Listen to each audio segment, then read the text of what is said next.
Bienvenue dans votre rubrique Focus sur Radio Mayuri. Notre invité est Xavier Dolin. Vous êtes photographe, directeur artistique. Bonjour.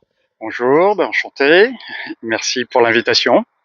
C'est nous qui vous remercions d'avoir accepté notre invitation. Vous êtes en quelque sorte à la croisée des chemins de la photographie, du graphisme et du digital.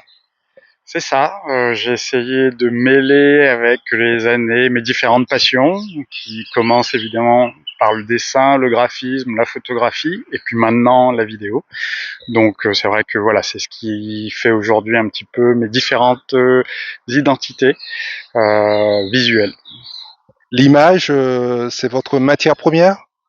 Tout à fait, c'est évidemment l'ingrédient qui me permet de concevoir voilà mes concepts visuels, donc que ce soit photographique, vidéo, puis de répondre aux besoins des projets sur de la communication visuelle. Voilà. À la base, c'était une passion que vous avez voulu en quelque sorte professionnaliser. Alors pas vraiment, parce que plus petit, c'est vrai que j'ai commencé par le dessin, puis ça a on va dire bifurqué vers le graphe, ce qu'on appelle maintenant street art. Et puis du graphe, c'est passé, on va dire, ça s'est canalisé sur une école d'art qui m'a poussé à découvrir un peu plus le monde, on va dire, visuel et ses possibilités, donc tout ce qui était art graphique. Et du coup, voilà, j'ai évolué vers le graphisme avant tout, puis la photo est arrivée bien après, parce que c'était ma matière première évidemment pour les conceptions graphiques, et que au début il m'a fallu répondre aux besoins des projets avec une vision claire. Donc du coup, voilà, ça m'a fait amener à développer la photo en autodidacte. Et la musique dans tout cela? Alors la musique, c'est une première passion réellement. Première passion qui date, on va dire, du collège-lycée. J'ai fait de la batterie bien avant. Ensuite, c'est vrai que quand il a fallu faire des choix, on va dire professionnels, comme tout étudiant et autres, et pourtant déjà à l'époque, on n'était pas dans le monde digital, 95, Internet n'existait pas, mais en projection, je m'étais dit que la musique était une voie fermée.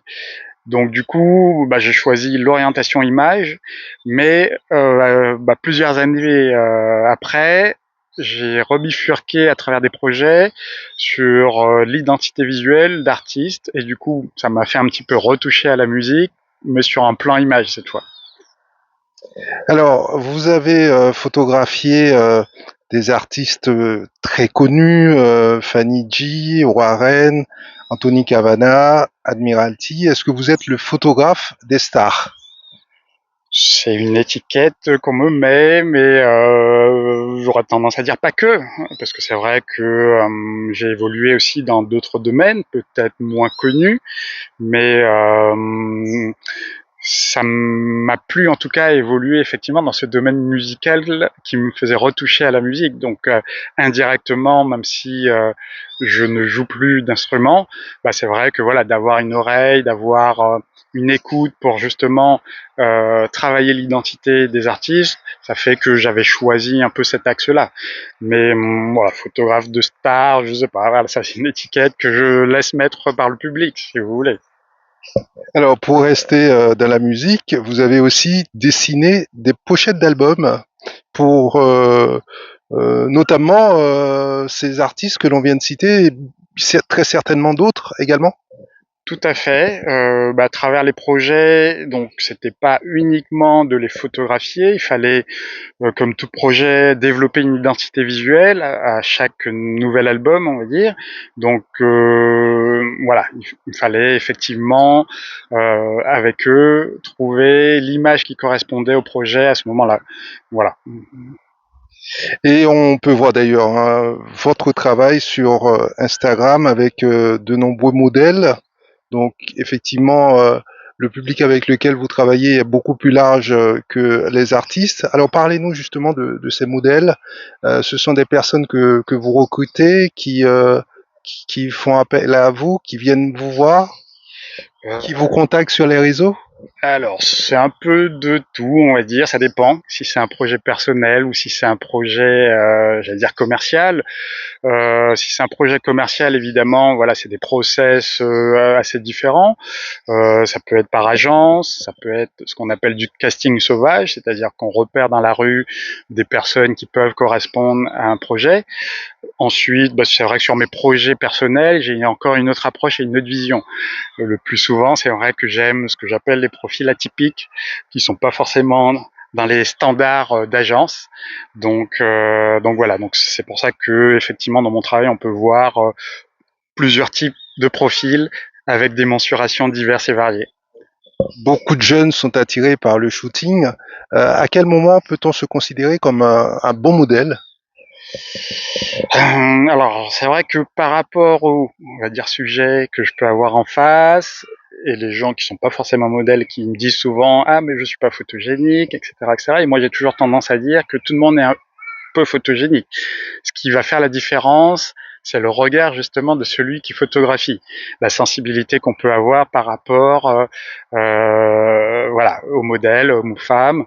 Et pour moi, il n'y a pas de limite, justement. Alors c'est vrai que suivant nos goûts, suivant les sensibilités, il y en a qui seront peut-être plus à l'aise sur un certain type de profil. C'est vraiment propre à chacun dans la sensibilité. Moi, c'est vrai que j'ai été assez ouvert à vraiment tout profil. Sur votre page Instagram, on voit des photos en noir et blanc, des photos en couleur, mais avec une beauté particulière, on trouve sur les photos en noir et blanc. Qu'est-ce que vous pouvez nous dire sur justement cet aspect spécifique des photos? Alors, le noir et blanc, c'est vrai que c'est, on va dire,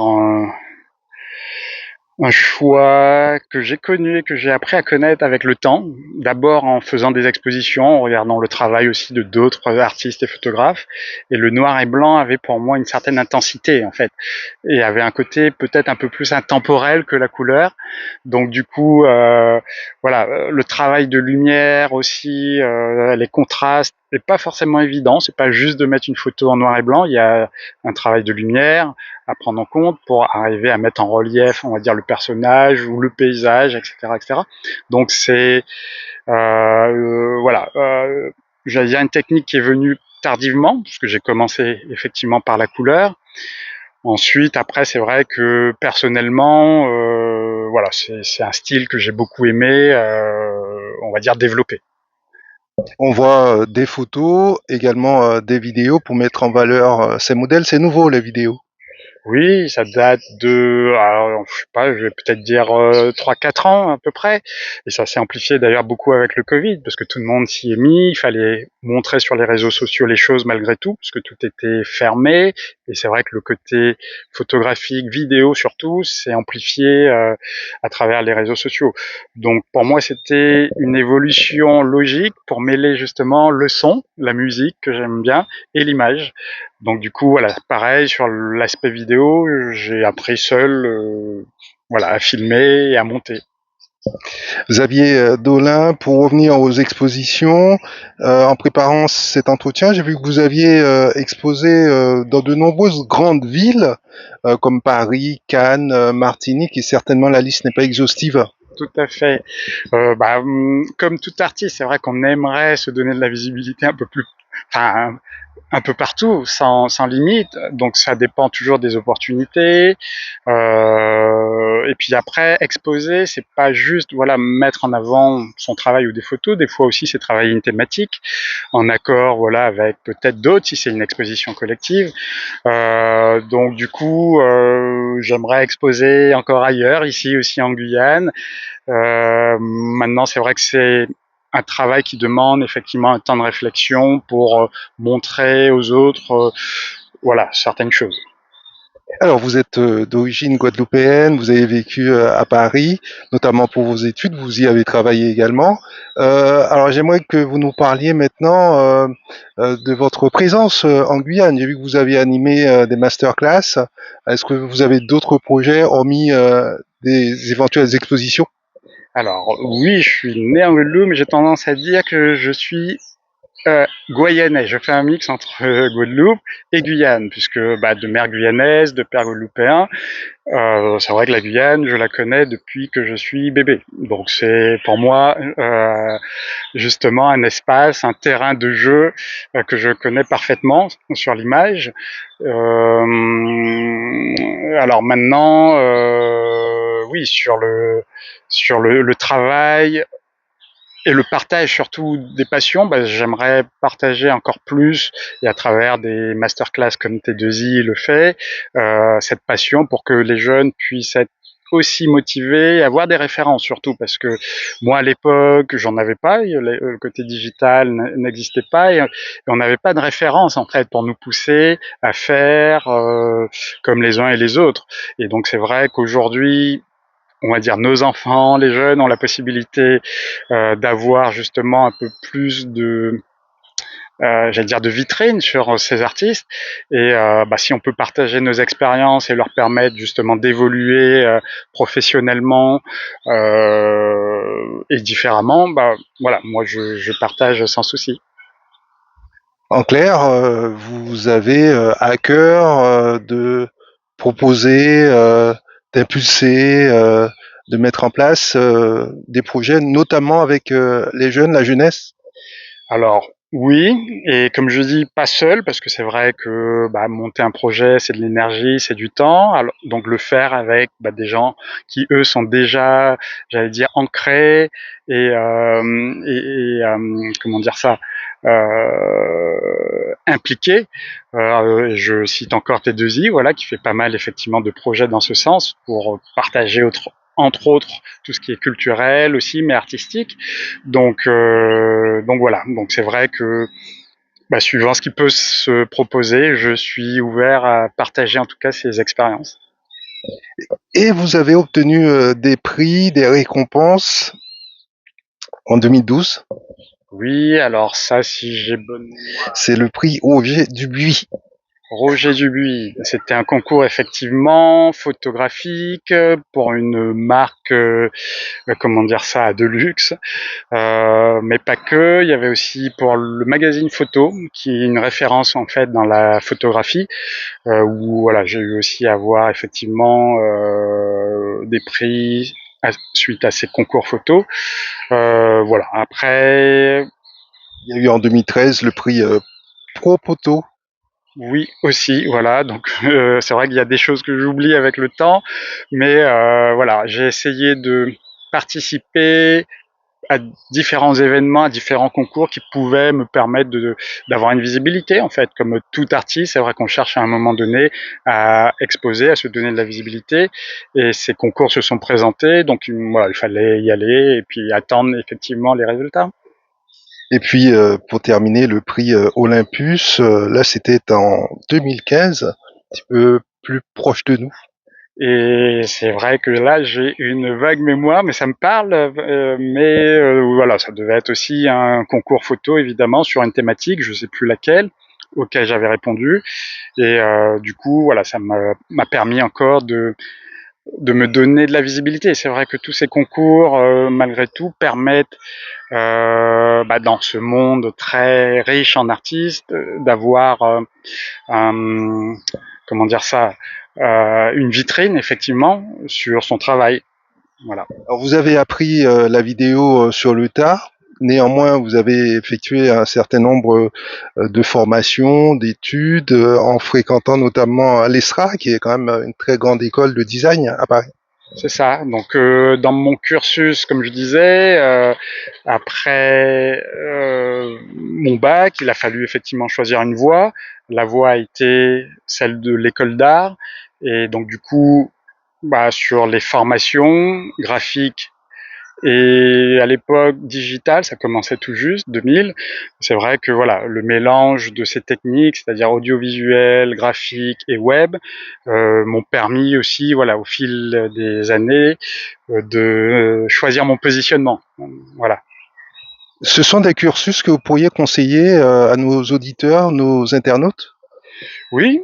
d'une manière générale, j'aurais tendance à dire que voilà, faut pas se limiter.